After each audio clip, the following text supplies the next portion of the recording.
Welcome to Grinpressions, a series where we play and discuss our thoughts and opinions on some of the biggest upcoming releases. This week is Tom Clancy's The Division. For those who don't know, The Division is Ubisoft's up-and-coming open-world RPG, set in the sprawling city of Manhattan amongst the aftermath of a chemical attack. You get to create your own character, level up, complete missions, side missions, and of course collect some lovely loot, all in the pursuit of taking back the city. There's a lot of hype around it, and after having some time spent with a couple of betas, a closed and a recently open beta, it's finally come to the point now where, we're in release week, the 8th of March is upcoming release, so it's about time we talked about it. I'm Cal, and joined with me is Big C and Thomas. So The Division, Ubisoft's massive open world RPG. There's a lot of hype around it, and after playing the recent betas, we're here to discuss whether it was enough to convince us to get on release.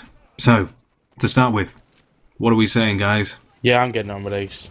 I'm thinking about it, but I still haven't decided. Why? What makes you undecided? Just the price for the amount of content that's going to be in it. I'm not convinced there's going to be that many missions. Yeah. I don't know how long I'll actually end up spending playing it, as opposed to, like, say, buying something else.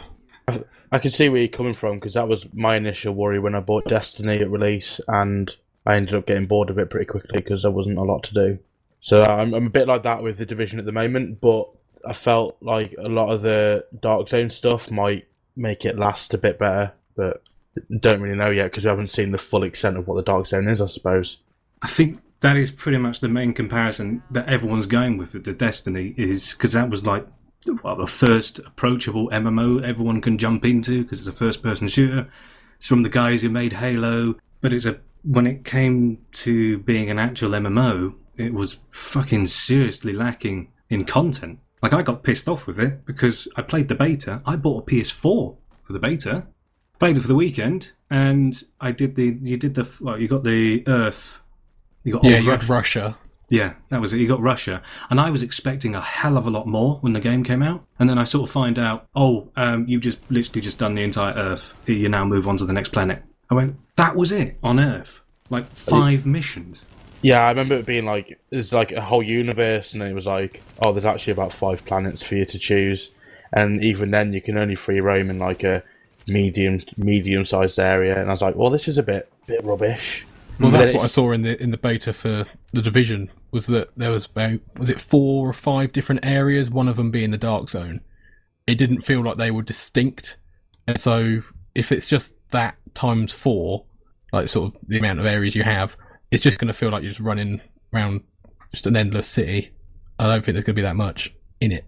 I feel it's more engaging than Destiny is because a lot of it's based on real world locations. So there's that level of, look, this is Madison Square Gardens, that's really cool. So there's that element of you want to explore it, whilst in Destiny, obviously, they're kind of made up places, and a lot of the places were really bland. But they were released different colours, and they had different like architectures and stuff. I'm just aware that it's all going to be in New York. It's all going to be, it is all in New York. Is that what you meant? Yeah, that's what I'm saying. I'm aware that it's going to just be in New York, so it's not going to feel that different. 10 an hour, 100 are still going to be in the same looking environments.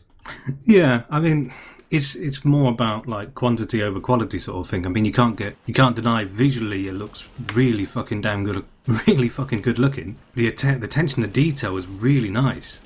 But it's that typical case of like, it looks really dense, looks really pretty, but there was very few buildings that you could go through. Very little to do in these areas, and even the enemies that were dotted about would just like, no, I can't remember what they're called now. That's the grubs or the scrubs or whatever they're bloody called. The grunts. The grunts, yes. The grunts. It's like you clear them out, you move on a little bit further on, and I barely got any loot as well. That's what I hated as well. You got most of it from just going through all the rooms and just raiding cupboards and stuff. Just getting different coats out. Exactly.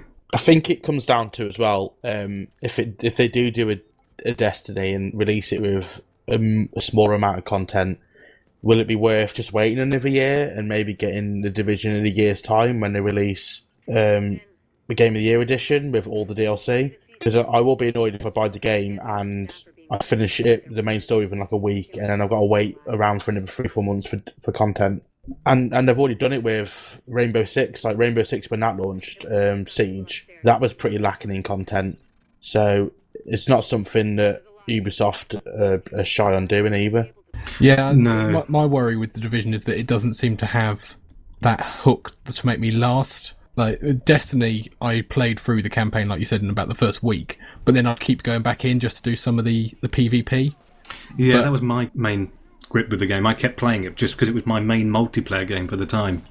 And Yeah, and you could just jump in and have a quick fight. Whereas I think with the Division, going into the Dark Zone doesn't have quite the same appeal. I'd have to disagree because I didn't think the multiplayer of Destiny was any good. I found it really unbalanced and incredibly laggy at times as well, which is quite confusing given how solid the Halo multiplayer has always been. So I actually enjoyed the Division PvP, while like Dark Zone / PvP more than I did the Destiny one. Yeah, it's a fair point. I did have some problems with the connection on Destiny. I mean, it wasn't terrible, but seeing from the point of view of it coming from the breed of Halo, then yes. The problem I found with it as well is there was a lot of wandering about. You're going to places. You had the Which one's this? Is this Destiny or Division? This is Division. Going back to Division now. This is what we're talking about. Was it? Before, the way I found it, I was like, when I first jumped into it, I was getting... Because I even streamed it. When I first did the beta, the closed beta, I streamed it. And as soon as I hit the Dark Zone, fair enough, a bit confusing at first, obviously, because you think everyone's not going to have a fucking clue what they're doing. But I was wandering around, and I went too far out, so it told me you can't go this place. But I couldn't find any enemies. There was very few enemies knocking about. And then there was small little dotted areas that had large groups of enemies. So when you took them out, it was like a helicopter area where you can, for those who have not played, you can collect loot from groups of enemies. And while you're in the Dark Zone, you have to call in a helicopter to basically collect your loot. Unless you get some arsehole who kills you. It's like the equivalent of in the raids on Destiny. So you go through the raids, you get your loot, and then you come out at the end with a new set of loot. So in the Division, you do it in the Dark Zone. You go for the Dark Zone, kill a load of enemies, and then you extract it. Yeah, and then you've also got the risk of it being because it's a PvP zone, you've got the risk of some arsehole who's going rogue and will kill you. So it's very similar to like DayZ or H1Z1, where you've got that factor of are they friend or foe, which is quite good. I like that. It was good, like that. You had was it sort of like based on your location, your voice channel would sort of be picked up by other people, and so you would be going around corners and bumping into people and like, you friendly, and then running around and shooting each other. I really enjoyed the unpredictability of the Dark Zones because I didn't like losing your loot it was a bit annoying, but you have those moments where you get like really, really good loot and you have like a firefight to get it extracted, and like you just feel like a complete badass. I mean, that's like every once in like 5 times, and the other times you'll just get like a group of knobheads that come up and kill you, or they'll wait until you're just about to extract and then they'll kill you. That happened to me quite a lot. Yeah, that same year there was one of the buildings you had to go to the rooftop to extract it from the helicopter, and there was a couple of arseholes. Yeah, and there was a couple of arseholes who sort of lingered around there, waiting for people to come. And that's another thing that could be a problem with the future. I mean, if that's going to be...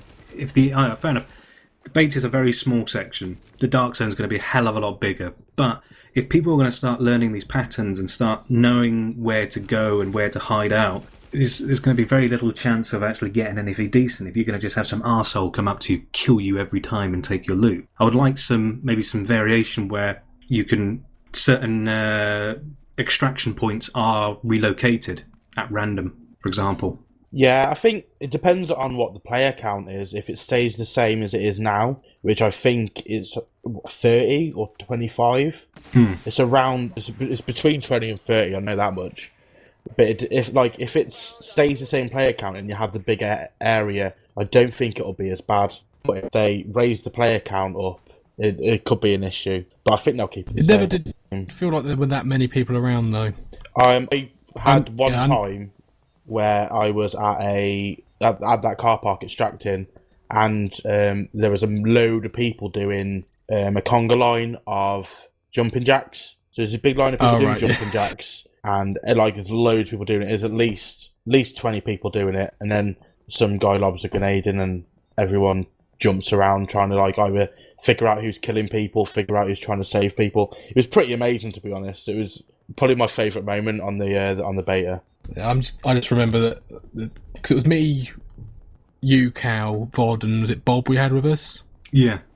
And there was that one time we saw a firefight going off at the other end of the street, and as we slowly headed over, it was like, oh, it was 2 groups of 4 facing off, and it's like, it never felt like there was more than about 12 or maybe just a handful more in an area.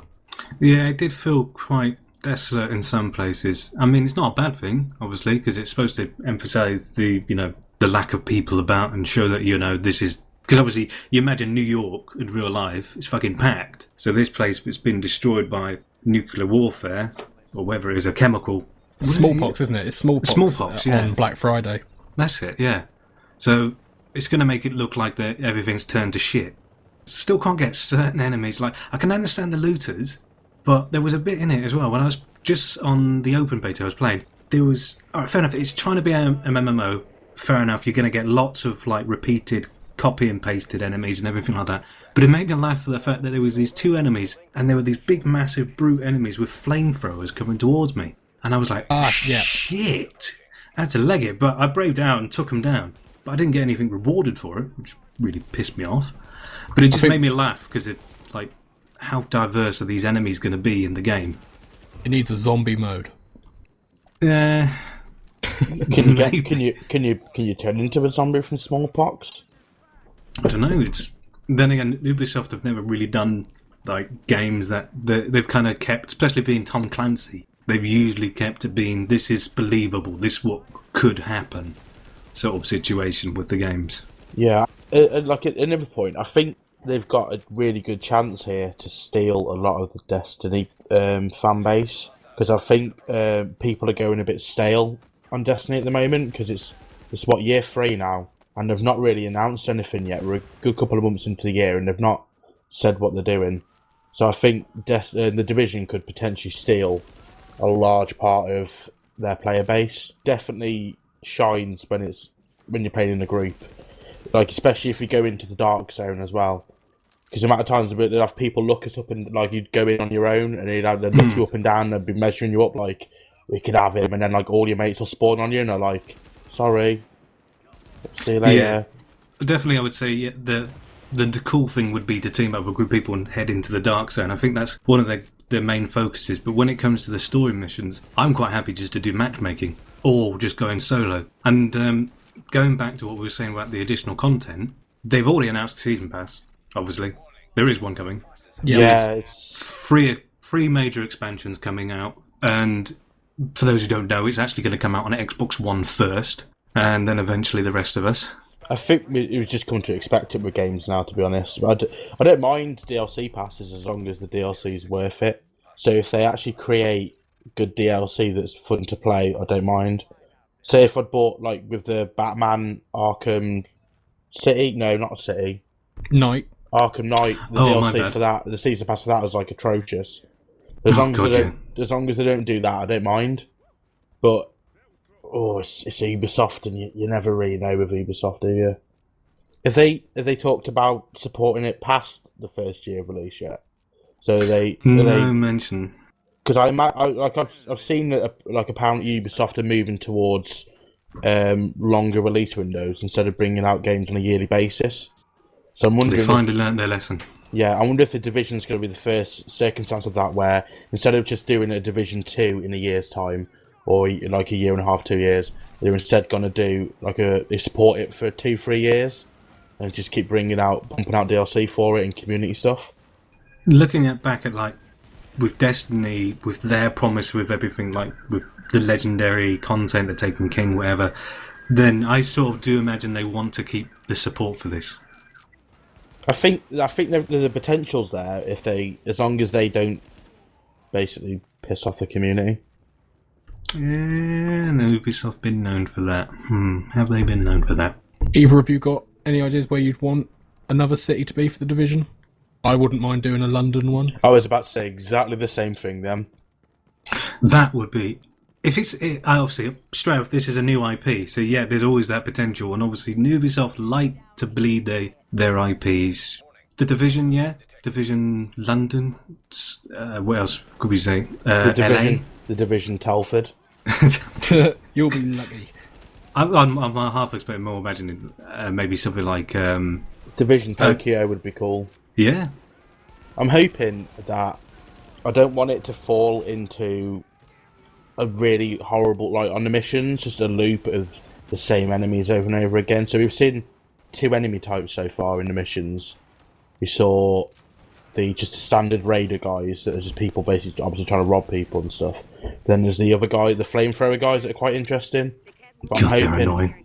I've quite enjoyed one-shotting the tanks. It was quite a weird satisfaction to making them blow up. But I'm hoping there's more than a few enemy, like more than a handful of enemy types.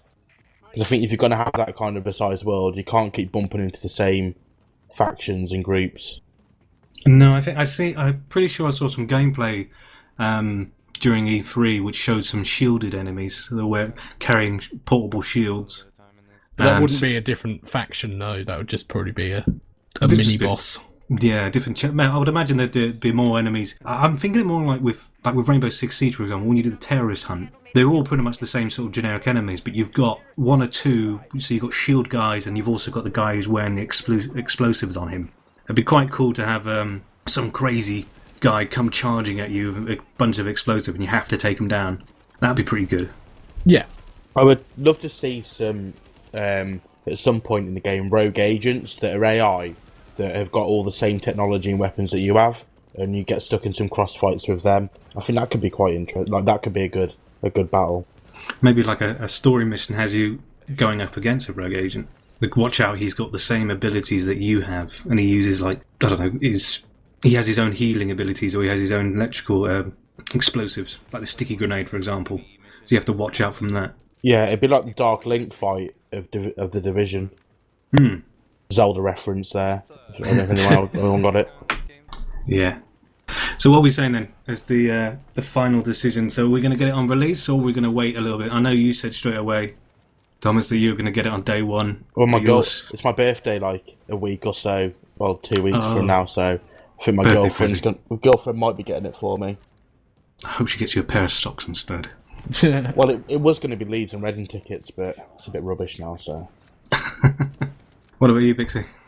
I'm still, as I was, just hesitant. Yeah. I'll wait and see. I haven't even decided what platform I'm going to get it on. Get it on PS4. Get PS Plus. No, I'm settled there. If I'm going to get it, I'm settled on getting the PC version. Which is, for once, not very often, because I usually think Ubisoft are not very good when it comes to their PC ports recently, but they may have kind of turned things around with the Division. They seem to be showing quite a bit of love for it, and it did run well on the beta. So hopefully things don't change there. But then again, because it's an MMO, it's going to be about the community, and whether the community is going to be more successful on PC or is it going to be more successful on PlayStation or Xbox One. The community already seems pretty engaged, though. Like, for every knobhead that decided to kill you in the Dark Zone, there's like 5 more people that would defend. Like, I'd have people come up that weren't even extraction stuff; they would just come and help defend you. And you'd have people come around with you and help you take down AI enemies and stuff. So, I think the engagement's already there. Well, it all boils down to what. I mean, it could be dead on arrival, but because there's so much hype around it, that's highly doubtful. So we're going to have to wait and find out until its official release on the 8th of March, which I think is a worldwide release, isn't it? I haven't seen anything saying otherwise. No, I think it is a worldwide release. Which is good, and plus that, that's also going to be on PC, which is great. So everyone's getting it on the 8th of March. But what's your opinion? Be sure to leave a comment down below. For now, though, we hope you enjoyed this week's episode, and for more, don't forget to like and subscribe to the channel. Also, check out GameGrin.com for the latest news, reviews, and gameplay, as well as twitch.tv/GameGrin for our weekly gaming streams. Till next time, game on.